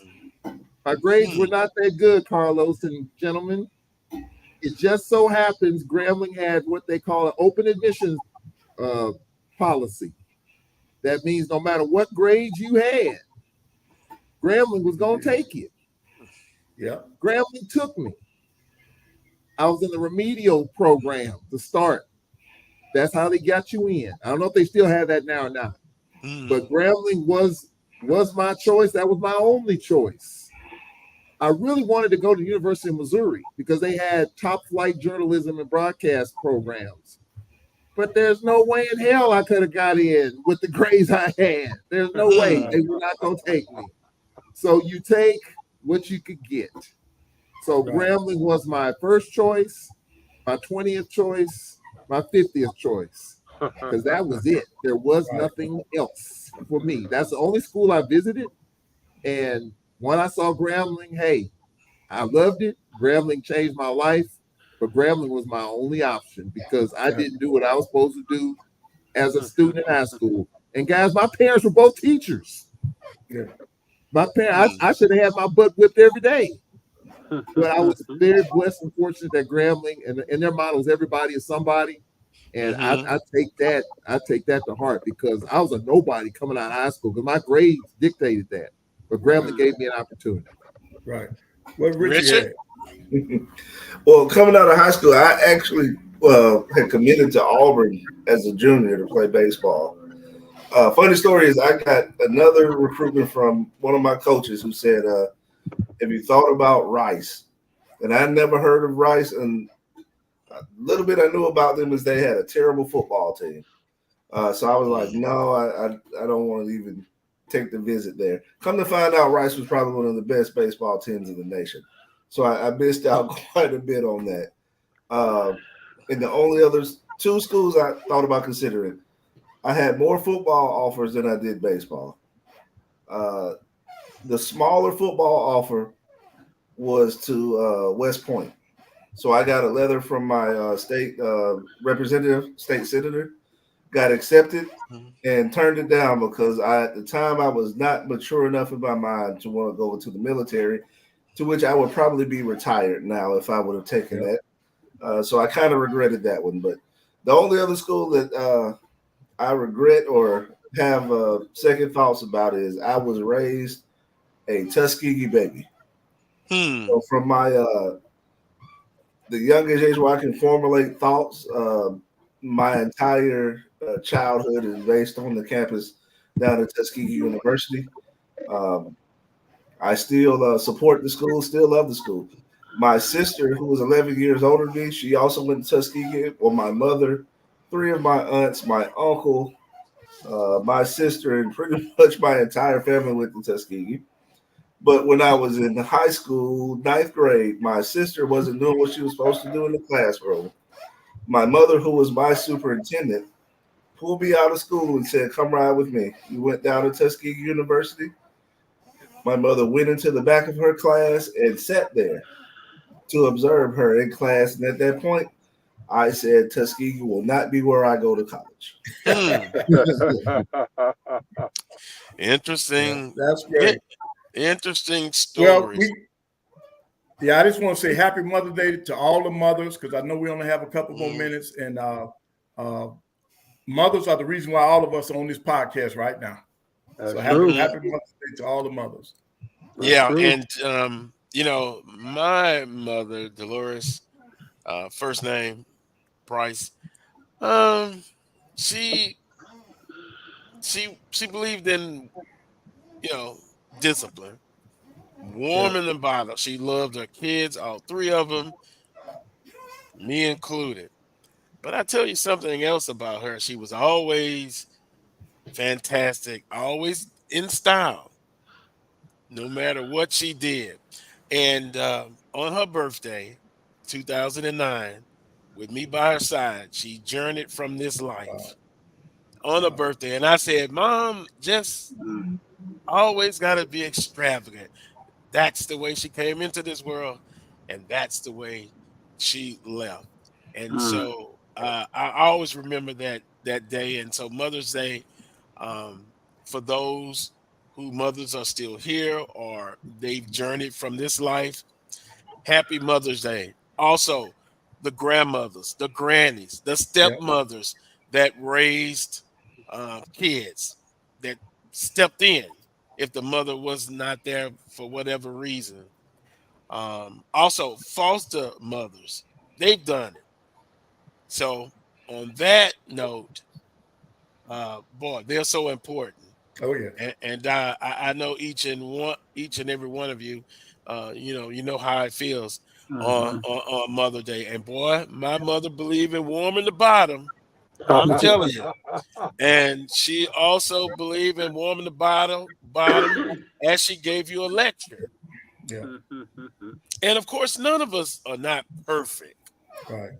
My mother wasn't perfect either. But I tell you what, she is missed. And she was a type of person that believed in getting things done, enjoyed life. And so once again, when she left this world, I was fortunate to be right by her side. And I think that's the way it should have been. It's time to close the show.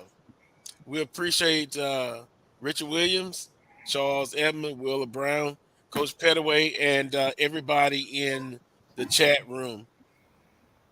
We appreciate you. Hit the like button, notification button. We appreciate it. Until next time at 11 a.m. Central Standard Time for another edition of the Carlos Brown Show. As always, peace and God bless.